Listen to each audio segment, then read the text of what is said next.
Okay guys, in this last section I'm going to take all of the forms, the 5 forms of A minor pentatonic, and I'm going to combine them and show you how you can improvise using the entire fretboard. Now, probably the best way I know of doing this is to balance out this approach of playing across the fretboard, like we did in the sort of sliced approach of the caged system, the 5 pentatonic shapes we just looked at. They're all across the neck this way. So a great way to sort of complete the picture in your mind is to play along single strings. Now, of course, I'm playing the same notes and I'm maybe even envisioning the same patterns, but I'm only playing on a single string. And so I sort of get this coverage, and a lot more melodic possibilities open up because on a single string you can do things that you can't do across the strings. So first of all, the background accompaniment here is a little bit more complicated than what I want to go into, but suffice it to say that the notes are all built, the chords are all built from notes within the scale.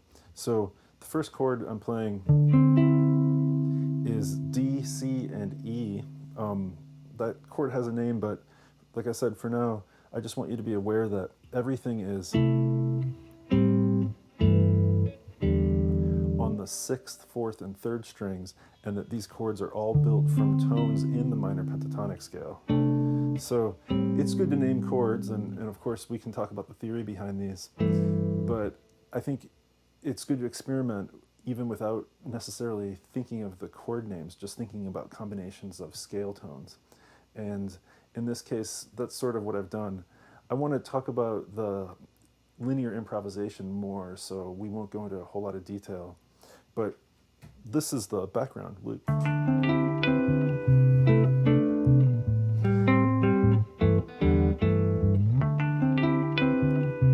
few of the harmonics are non-scale tones, at least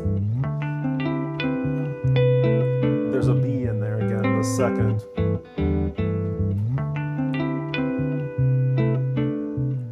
Now, what I'm going to do is play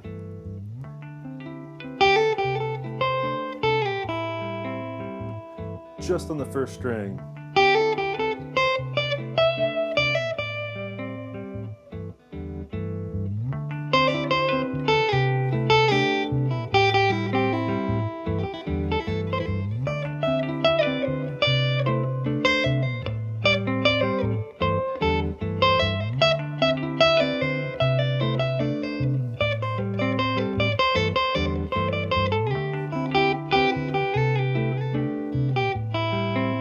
Slides are good.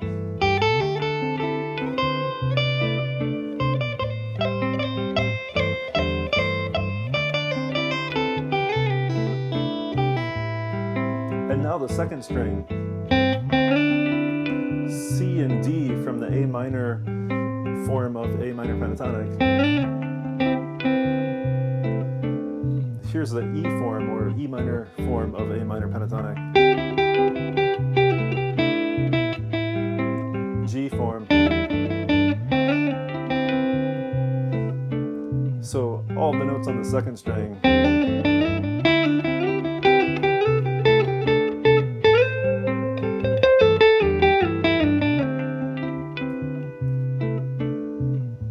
Actually, I played one note here, this C,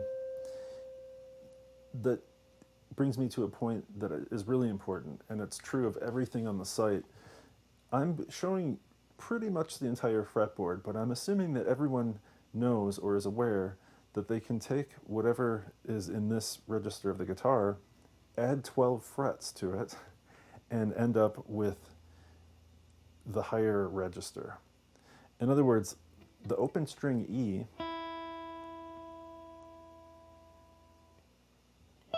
its octave is found at the 12th fret. So in this example, A minor pentatonic, on the high E string I've got E and G. I could play, that's open 3, right? I could play 12, 15, and I've got the same notes up an octave. And so I can extend up the string and end up with the 5 caged forms repeating higher up the neck. and that's something you might see me doing. We'll discuss this more as we go, but for right now, let's move on to the third string.